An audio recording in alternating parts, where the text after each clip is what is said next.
when you're in grief and you're in the really, really dark places of grief, it's like time slows down to an insanely slow pace. And so you got to find a way to speed it back up just a little bit. And I think, by doing things, by actually moving your body, that helps a lot. Hey y'all, thank you for waking up with Happy Ass, where we come together to grow in mind, body, and spirit so we can in turn go out and make the world a brighter and sweeter place to live for ourselves and for others. Today, I'm super excited. I'm not sitting on my bed all by myself. I've got my sweet, precious friend, Jessica Ayers, with me. She is an amazing blogger. She's like super, super amazing on Instagram, Facebook, all that stuff. She is an amazing author. She is so amazing. She is a coach to me. She is a mom. She's a daughter. She's a friend. She's a wife. She's a widow. You're a lot of things. Thank you. You make me sound so much cooler than I actually am in real life, I think. No, I think you're even cooler than I'm projecting, and they're going to find this out today while you're here, because what I've noticed about my life, and I bet you have, even though you're a lot younger than me, is the things in my life that were the worst ever I have been able to use to help myself and others. And that certainly happened with you. And I'm just going to go right there. You had something happen to you that none of us wish to happen. And it's the reason for your book. Your partner's dead. Now what? Your life is not over, but it's going to suck for a while. So you could give us a little synopsis for those that don't know you. Yeah. What happened to you, Jessica? Yeah. Basically, I was living my dream. One thing we didn't mention was I'm also a singer. So I've been a singer my whole life, and me and my husband were married for 10 years, and we had a band together, and we were touring together, writing music. And then we had a child, and 3 days after we had a child, my husband was tragically killed by a stray bullet. It wasn't, they call it a stray bullet, but the person who was a convicted felon and squatting in the home that was behind us was the one who killed him. And the man went to prison. My husband died instantly, and I became a widow 3 days after I became a mom. So that's my story into where I am today, because my life obviously literally in a split second changed forever. And there's no going back to what you were or anything you knew prior to that. There's only moving forward and becoming a new version of yourself. And I've had to work really hard in my life to put a smile back on my face. But I love smiling, as what's his name says in the movie, smiling's my favorite, Oh, I love that. Smiling's my favorite. What did I think of that? That's from Elf. Yeah, smiling's my favorite. So the thing about that, when it happened, I remember when it happened, I did not know you real well. I knew Justin because I knew his mom, Vicky, Yes, who was very precious to me. And y'all were well known in the music community, and just the community is just delightful people. And just in the blink of an eye, your life can change. And I think that is probably part and parcel why you want to be a psychologist. That's why you're going to school for that, because you truly have been in the darkest place you can imagine being, and you have come through that, and it didn't happen overnight. No, it didn't. And I think, this was 10 years ago. I can talk about everything with a lot more ease these days, and I don't get all emotional. That doesn't mean I don't still have my emotional days and my emotional moments, mostly alone by myself. But I think the big picture is like, it really did change me. And in some ways, it really robbed me of a lot of my innocence, a lot of things that it did steal from me. But I think it also gave me a perspective on life. You're not going to, like I said, go back to where you were, but you can find a new way of living, and you appreciate life a little bit more, and you appreciate the people in your life, and you appreciate every moment that you have on this earth. And I do think that trauma and grief and tragedy can teach us that, but we have to be open to learning that for ourselves and accepting it. I love in your book, I was reading your book and it said that happiness and grief coexist. That is such a hard one to figure out because when it happens, when the tragedy happens, I remember in your book, you talked about you went somewhere and that people were still living, they were still laughing, and like you couldn't understand how the world was still going on, but then you finally realized that happiness and grief could coexist. And when did you discover that? How long did it take you? Because I've been there. I'm a widow. Mine was different in that my husband died of cancer at an older age. It wasn't a surprise. It wasn't a shock. It wasn't a trauma. It was sad, and I grieved his death, but it wasn't this traumatic tragedy. So when did you discover that happiness and grief could coexist for those out here that may be facing this? What I would love for people to take away about that notion is it's something I'm discovering every day. I don't think that there was a moment where I woke up and I said, oh, I'm going to be happy and I'm going to embrace my grief all in one day. Now, there was a moment where I decided that I was tired of crying all the time and I was tired of being sad all the time. And I really wanted to flip the script for myself. There was a decision that I made. And I like to say, like, you choose your happiness. And I think that that's what I do daily. I think that I got this tattoo, which says Justin, Jax, Jessica on my arm. I think it was like maybe months after Justin had died. And it's a constant reminder to me where this is my grief and this is my happiness. I have my son, who's my happiness, and I lost my husband, who is my grief. And those two things just are going to always be at the center of my life. There is no ever getting over his loss or not missing him. And there is never a day where I don't love and embrace my child. So I think that's the same thing. I think that it's just something we have to constantly think about. We have to think daily, what is our happiness going to be today? Oh, we're going to have a little bit of grief today. Obviously, some people have it on more escalated levels than others. And you have days that are worse and you have days that are better. But I think that it's a daily choice. I think it's a daily decision. I believe that. I do choose happiness every day. And what I like too, where you said that you were making suggestions to people after they lose a loved one. And this could be really anything, any loss. I think sometimes we just get stuck and we don't want to move. And you suggested in your book to get busy, find something to do. In the AA circles, they talk about that a lot. They say, we talk about tragedy and, you're trying to stop drinking. You're trying to live in a family who's subjected to alcoholism. And they say, what would you normally do? Do what you normally do. Do something. Go for a walk. And you said that you had to start getting busy. So yeah. I think that people sometimes let's distract ourselves from the grief or from the pain. And I think that that's actually a horrible way of dealing with your grief. I think distractions are not good. I think that in the early days of grief, you need some distractions because you need something to kind of take your mind off of that deep, deep darkness that you can only focus on at that time. But I do think that you can be sad and you can be happy while you clean your bathroom. You can be sad and you can be happy while you watch a movie. Like there's all of these things that we can do, and we can still do things with our time that are either creative or productive rather than just, I said, sitting and staring at a wall. Because when you're in depression and when you're in really dark grief, you literally don't feel like doing anything but staring at a wall. And it's kind of the same thing of like, well, I don't feel like doing this, so I'm not going to do it, which only adds to your depression, which only adds to your grief. So it's like, just stand up and take a walk or call your friend.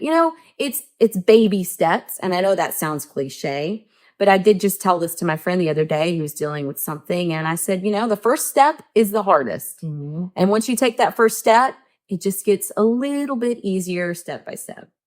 One of my things that I did after my husband died, and this sounds so silly, and I think I told you this before, there was several things I did. Number one, I completely changed my bedroom.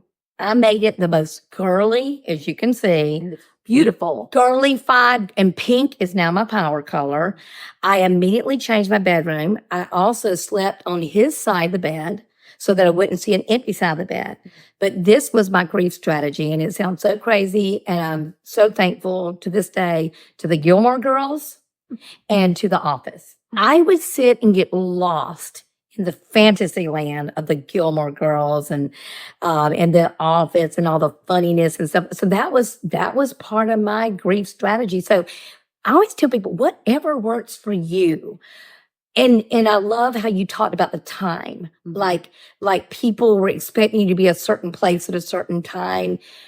I really hope that people would not have judgment towards friends who are going through any kind of tragedy.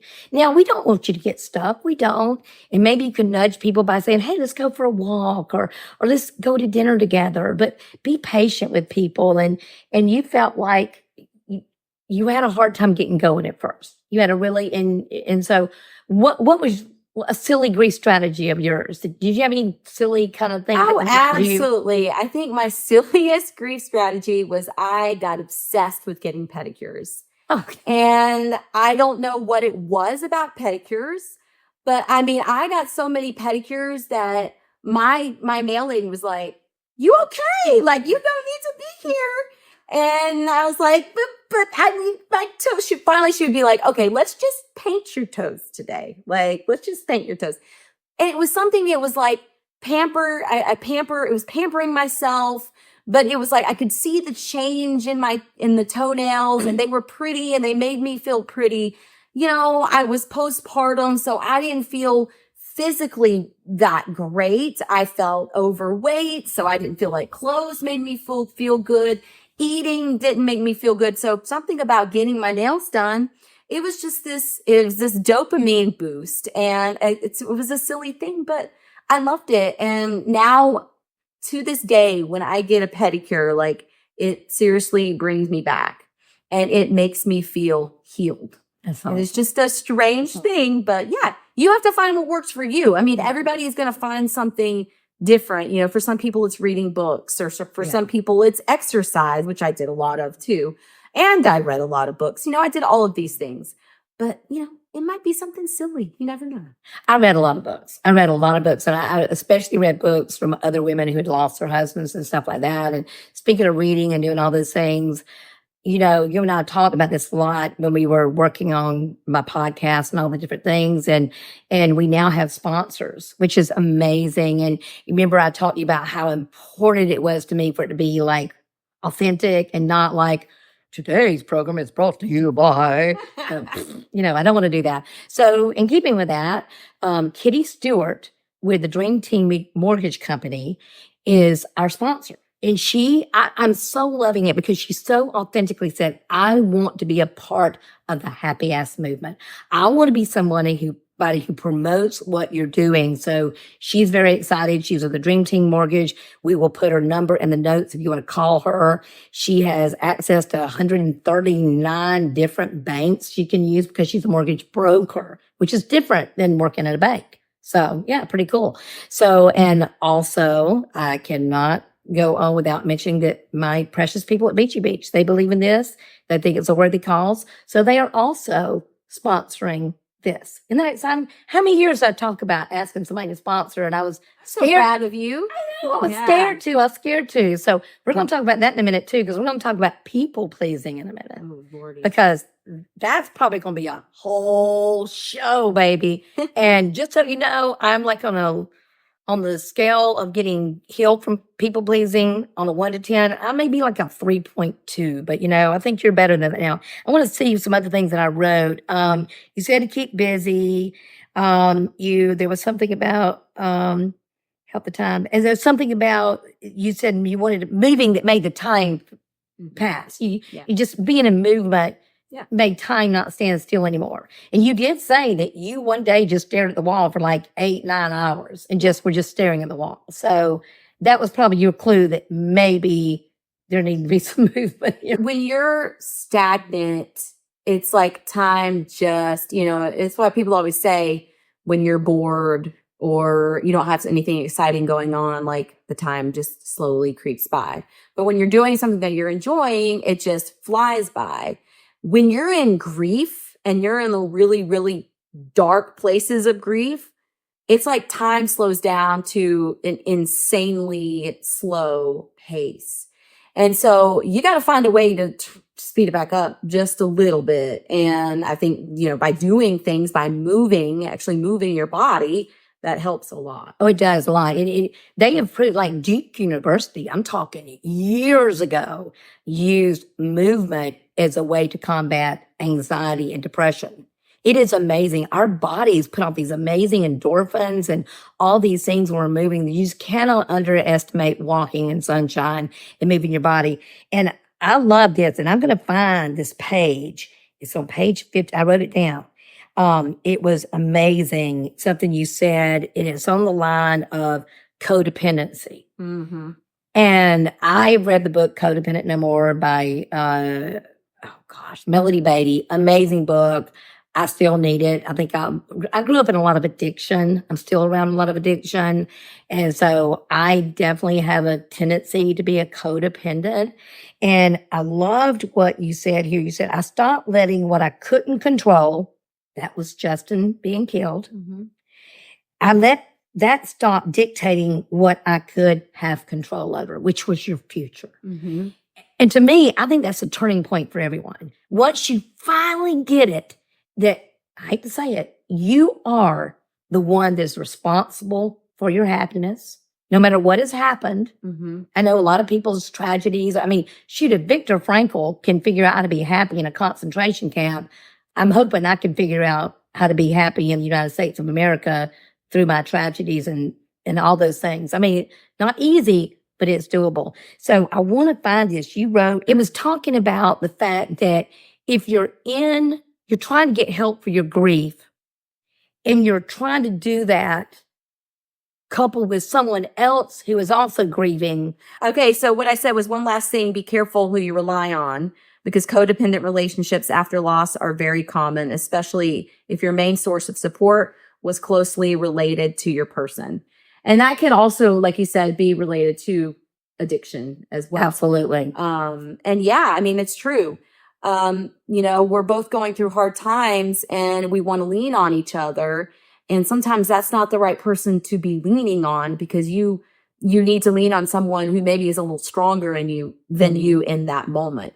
It's like if you both can't swim and you're in the middle of the ocean and you're trying to grab onto each other, it's a age-old analogy, but it's true. Mm-hmm. You're just going to pull each other under. You need somebody with a life raft for you. So. I really like that. And I love, this is something else I love. I love this. And I'm going to tell a little story and tell you why I love this so much. I have a friend whose husband is in really bad shape. He had cancer and he's kind of just wasting away. And he really needs physical therapy so that he can become stronger, so he can live. Well, the physical therapy causes him so much pain that he doesn't want to do the physical therapy. Well, but until he does the physical therapy, he will not be able to get on the other side of it and be well. So I talk about that in my book. I know. And I wrote it down. And I said, I love how you equated grief to physical therapy. It hurts, but it is so vital to full recovery. Mm-hmm. So, gosh, I wish it wasn't so. I mean, I wish there was a way around grief. I wish there was a way around problems. I thought that maybe I'm 65. As I get older, life will get easier. Ha, ha, ha. It gets harder as you get older. It gets harder, but it also gets more joyful. It's funny how the juxtaposition of joy and heartache come together to give you a beautiful life. Because this is my favorite word. Juxtaposition? That's my favorite word. You can't have one without the other. Yeah. How can you even know what happiness is if you've never had tragedy? So you talked about that coming to terms with your grief, coming to terms with your triggers, meeting them head on is like physical therapy. It hurts like a son of a gun, but it's so necessary. Yeah, I just think that people want to be able to move past the really hard things, right? They want to be able to let's just go around, or let's just go over it, or let's just, you got to jump in, you got to jump into the lake and you got to swim your way across. And if you don't, then you're going to end up, on the other side, you're going to fall back in. It's just, there's no getting around some things. You just really have to go into them. And that's like, people always say, well, what does doing the work mean? What does that mean, doing the work? It means facing your triggers. It means facing something that bothers you. Have I faced all of my triggers? No, I haven't. I still will not go back into the sanctuary where the funeral was. It is just something that I've decided I don't want to do. And would I do it if I had to? Sure. I know I could do it. But most of my triggers, yes, I have faced them, because if you don't face them, then they become like a prison cell. And you just build up these walls around you, and they're just going to get closer and closer. Before you know it, you're just going to be stuck inside your own prison cell that you've actually built up around you. Yeah, I was like that about a restaurant. There was a restaurant, gosh, now I can't think of the name of it right now, but it's since sold. It was our favorite restaurant to go to. Mm-hmm. And so I didn't go back after he died. And I really didn't want to go to restaurants that we ate at when he was so sick, and just things like that. And another thing that you talked about, that people can be so different. And that's why I want, this whole point of this podcast is to learn that we're all different. We all get happy in different ways. We grieve in different ways. We're all such different, beautiful, amazing creatures, but there's no right and wrong way, especially if you're being kind to yourself and others. And, one of the things that you said that you were not able to do, that you still have a real hard time giving away, is things. Now, see, I was one of those people that as soon as he died, see, we share a closet. Mm-hmm. We shared a closet. Well, there was no way I wanted to walk in that closet every day and see all this stuff. So as soon as he passed away, I took all this stuff out of the closet. I gave his stuff away. I think I kept a couple of items. But the reason I'm saying this is so weird. There is a $5 soap dish that I've tried to throw away for 6 years. Yeah. And I'll get it, and I'll put it in the trash bag, and I'll pull it back out. So guess where it is now? It's in your bathroom? It's at Brett's house. Oh. Give it to Brett, because she's very sentimental. Yeah. She's more sentimental than I am about stuff. So tell me about that. You've not been able, that's been hard for you. You've got it all stored up, and you've just not been able to give his things away. Gosh, I talked to so many widows. And like I say in my book, like people have different ways of dealing with the stuff. And I kind of was a little bit blessed of the fact that I left my house and completely moved out. So I left my house that night he died and didn't go back. All the stuff got boxed up. So I didn't have, like you said, that moment of going back into my closet and staring at his stuff. I think that was a blessing personally. Mm-hmm. So I just really started over after everything. But with that being said, I still have like all of his stuff. I have a storage shed full of our stuff, of our music equipment that's probably completely outdated. Nobody will ever want to buy it or use it anymore. I have all of his guitars. I have his clothes, which I say I'm saving for his son, our son. But, who knows if he's going to want to wear them or even be able to fit into them. And then the little things, like you said, like I have his deodorant. And for me, it's like, I just smell it every now and then, because there is like nothing that brings back memories like your sense of smell. And I don't think that it's bad to hold on to the stuff if that's what you want to do.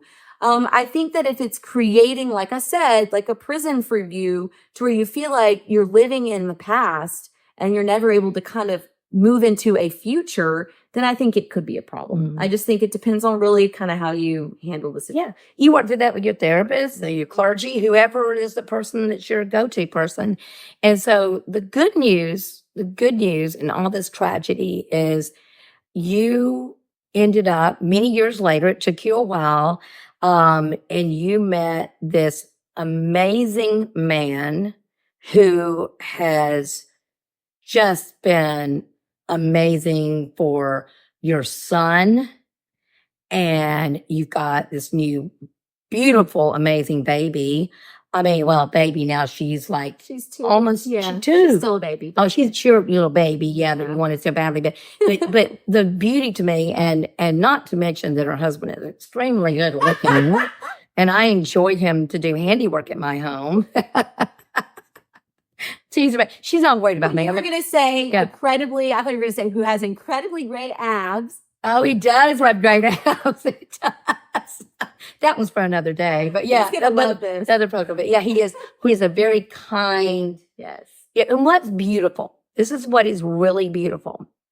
You have chosen, and different people choose different ways. You've chosen for what happened to you to be a big part of your story. I think to be able to embrace the ugly, move through the ugly and the dark to the beautiful, but without letting go of the ugly to the point that you can contrast where you are, learn and grow from it. But also, it's been very important to you to honor the legacy of your husband, Justin, because y'all were best friends. I mean, y'all had been together this was like a childhood sweetheart.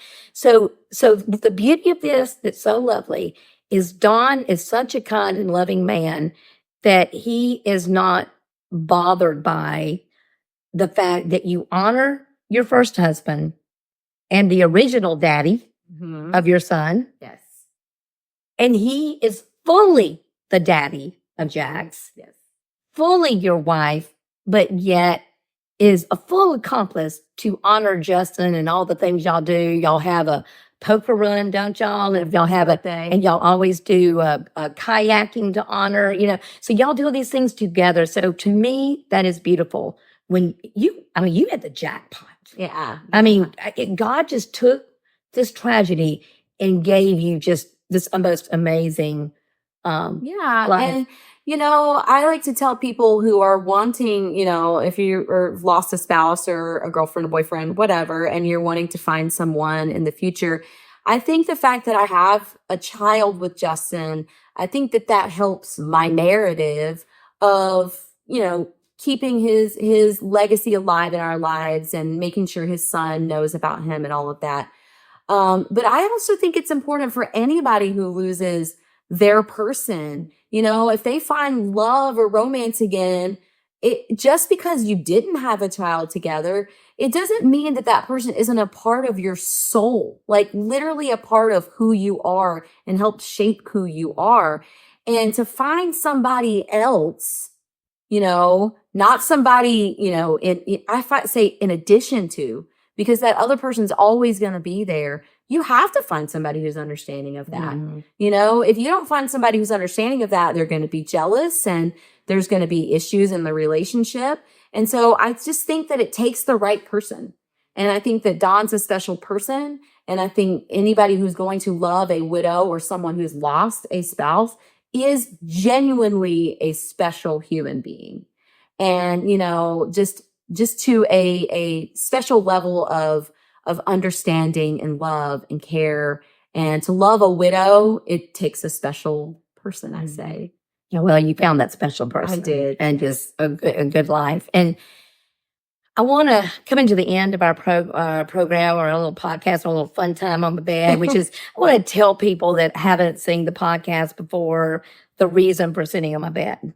Sitting on my bed is part of my healing in my childhood. When I grew up in an alcoholic home that was just full of not knowing or what life was going to be about, I would sit on my bed and I would read books and I would write. And I would write affirmations. I started writing those affirmations when I was 10 years old on a bed, much like this, bright colors.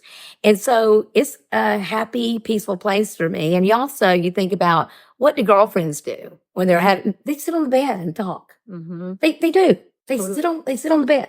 I love being girls. Guys don't sit on the bed and talk. But girls, we can do that. It's really cool.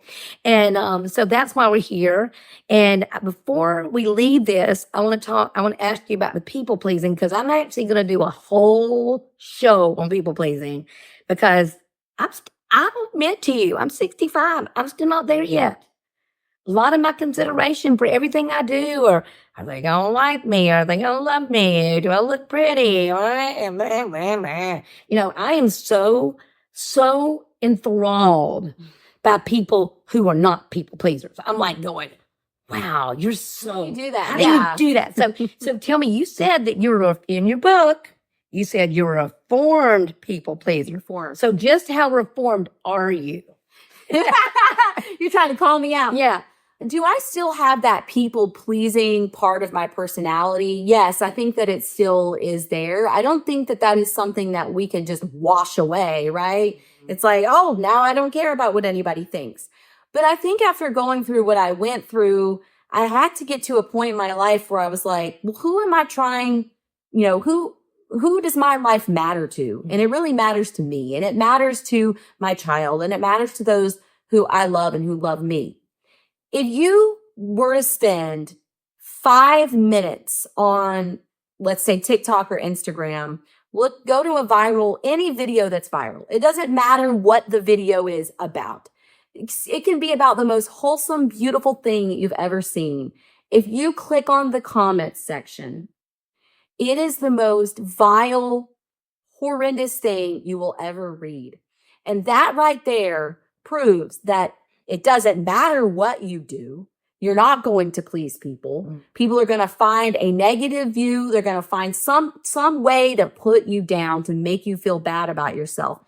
So you just have to decide that you don't really care. So sometimes I make decisions and I second guess myself, and I'm like, oh, I shouldn't have done that. People aren't going to like this or whatever. Sometimes I let it get to me. Sometimes I don't. But I think the important thing is to not gauge what you're going to do with your life based on what other people are going to think about it. That's what I think. Amen. Do what you're authentically put your do. I'm getting better at that. You think I should. I'm 65, Dad Burnett. Hope it doesn't take you to 65 for sure, And I'm going to ask you one more thing I thought was good. Well, actually, two more things. I thought it was kind of cool. We were talking before the podcast, and we were talking about what kind of days we liked. And you said you liked an overcast kind of day. So tell me why you like what that meant. So I'm going to be more specific because actually I remembered while I was using your restroom in there what my favorite day is. And my favorite day is an overcast beach day. Oh, yeah. I'll be honest with you. I don't like baking in the sun, and I don't like having to stay underneath the tent. So if it's overcast and I'm at the beach, that's my favorite day. And I think that's just because for me, that's almost like a metaphor for my life. I feel like I want to be outside. I want to enjoy the world. I want to enjoy life. But I do have a bit of an overcast, that will always be there, which is Justin's death and the trauma that has forever affected me because it's always there with me. It's right here. I carry it around. And so I feel like I'm an overcast beach day. That's awesome. I feel like that fits my personality well.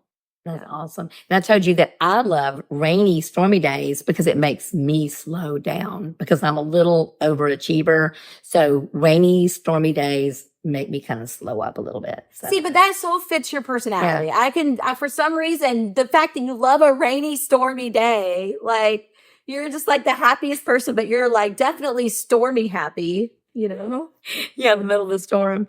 Okay, so the other thing I want to ask you, and according to your suggestion, that I should ask a question. And so we decided that at the end of this podcast each day, we would ask, what is your happy in the heart? How do you find your happy on your hardest day? Where's your happy? Yes, I love this question. And I think that it's important for everybody because I think that if you can't find something to try to flip your day around, then it's just, when's the last time you just had a really bad day, right? We want to try to flip that around just a little bit. So for me personally, and this is new, this is over the last, I would say 2 years, I go on a walk. I really like to go on a walk. I don't care if it's 100 degrees outside. Now, I will try to wait until it's like 5:30 in the evening, but I like to put my daughter in the stroller. I like to stick my earbud in my ear and listen to a mindless podcast and go on a walk for about 45 minutes. And I feel like when I come back, it's like completely transformed my perspective for the rest of the day. I've gotten my steps in, I've gotten some sunshine, I've gotten some exercise, and I've gotten some like perspective on the day. And that's what I do. I go for a walk. I like that. I love that, Jessica. Thank you so much for being here today. And thank you for the dream team, and Kitty Stewart. And thank you for Beachy Beach for believing in this and believing in what we're doing. Thank you for being part of the podcast team. And you and Ashley couldn't do it without y'all. Could not. Thank you for having me on your podcast. And listen, they need to get, if your partner is dead, now what? Your life's not over, but it's going to suck for a while. Please get the book. It's a great book. It's a good read. I found myself highlighting a lot of it. So grab this book. And where can they get this book? It's on Amazon. It's on Barnes & Nobles, or you can hit me up if you're local, and I got them at my house. I appreciate you so much. And once again, y'all, I appreciate y'all staying with us happy asses. And you know what I'm going to say? Be sweet, y'all.